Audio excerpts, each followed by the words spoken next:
Welcome friends to our channel everyday elegance. বন্ধুরা, আজ আপনাদের সাথে যে রেসিপিটা শেয়ার করে নেব সেটার নাম আঙ্গুর রসগোল্লা।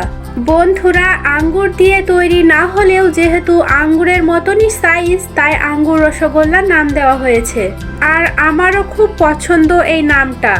আপনাদের কেমন লেগেছে সেটা কিন্তু অবশ্যই কমেন্ট বক্সে কমেন্ট করে জানাবেন। অপেক্ষায় রইলাম। আর নতুন বন্ধুরা প্লিজ আমার চ্যানেলটিকে সাবস্ক্রাইব করে পাশে থাকা বেল বাটনটি অন করে নেবেন। আপনারা সঙ্গে থাকলে আরও অনেক মজার রেসিপি আপনাদের সাথে শেয়ার করে নেওয়ার সুযোগ পাবো আশা রাখছি। তাহলে চলুন বন্ধুরা শুরু করি। আমি এখানে ছানাটা তৈরি করে রেখেছিলাম। ছানাটি কিভাবে তৈরি করতে হবে সেটার ভিডিও এই চ্যানেলে আগেই দিয়েছি, দেখে নেবেন তাহলে সুবিধা হবে।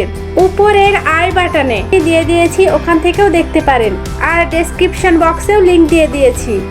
যেহেতু আমি পাতিলেবুর রস দিয়ে ছানাটা কেটেছিলাম, তাই ছানাটি ছেঁকে নেওয়ার পর নর্মাল জল দিয়ে হালকা ধুয়ে নিয়েছিলাম, যাতে ছানার মধ্যে লেবুর টক ভাবটা না থাকে। আর আমার হাতে অনেকটা সময় ছিল, তাই আমি ছানাটিকে টাঙিয়ে রেখে দিয়েছিলাম জল ঝরানোর জন্য। আপনাদের হাতে সময় কম থাকলে একটা পাত্রের উপর ছাঁকনির মধ্যে ছানাটিকে রেখে কাঁসার বাটি দিয়ে চাপা দিয়ে 20 মিনিট রেখে দেবেন। এবার আমি কাপড় থেকে ছানাটি বের করে নিচ্ছি। প্রথমে এই ছানাটিকে ভালোভাবে ভেঙে নিতে হবে এবং হাতের তালু দিয়ে এইভাবে প্রেস করতে হবে যাতে কোনো রকম দানা না থাকে।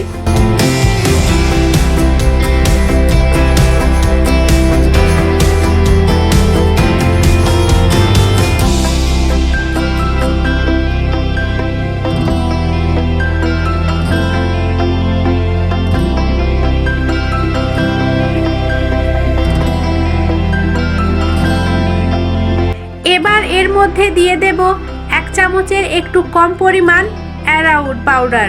অ্যারাউটের বদলে কর্নফ্লাওয়ার দেওয়া যেতে পারে। আর দেব 1 টেবিল চামচ ময়দা, 1 চামচ গুঁড়ো দুধ এবং 1 চামচের 1/4 ভাগ এলাচ দানা গুঁড়ো। ময়দা আর অ্যারাউট মেশালে চিনির রসে ফোটানোর সময় রসগোল্লা ভেঙে যাবে না। আর গুঁড়ো দুধ দিলে রসগোল্লার টেস্টটাও ভালো হবে। এবার সব উপাদানগুলিকে ভালোভাবে মেখে নিতে হবে। দেখুন বন্ধুরা, এবার ছানা দিয়ে ঘি বেরোতে শুরু করে দিয়েছে আর হাতেও ছানা লেগে যাচ্ছে না।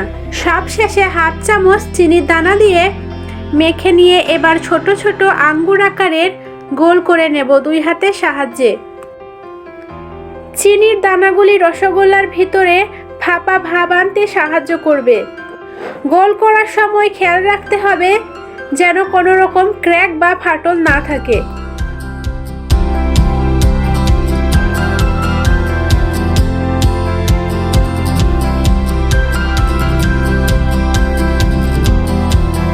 এবার একটা কড়াইয়ে ছোট বাটির 2 বাটি চিনি নিয়ে নিলাম। বাটির সাইজটা আপনারা আন্দাজ করতে পারবেন। মোটামুটি 250 গ্রাম চিনি নিয়ে নিয়েছি আমি। আর এর মধ্যে ওই বাটিরই 2 বাটি জল দিয়ে দিলাম।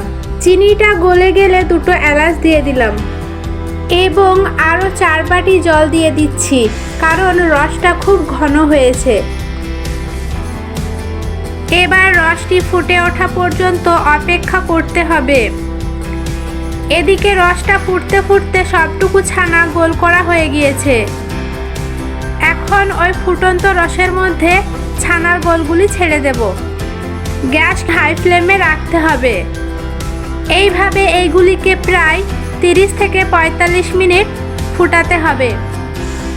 তবে খেয়াল রাখতে হবে ফুটতে ফুটতে চিনির রসটা ঘন হয়ে গেলে অল্প অল্প জল অ্যাড করতে হবে।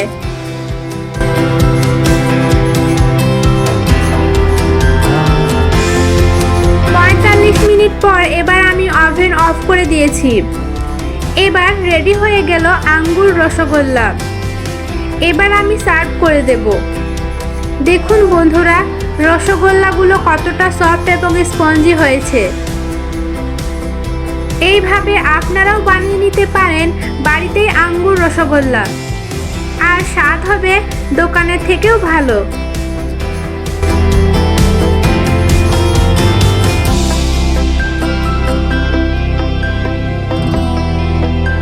ভিডিওটা যদি আপনাদের কাছে ভালো লেগে থাকে তাহলে লাইক, কমেন্ট, শেয়ার করে দেবেন।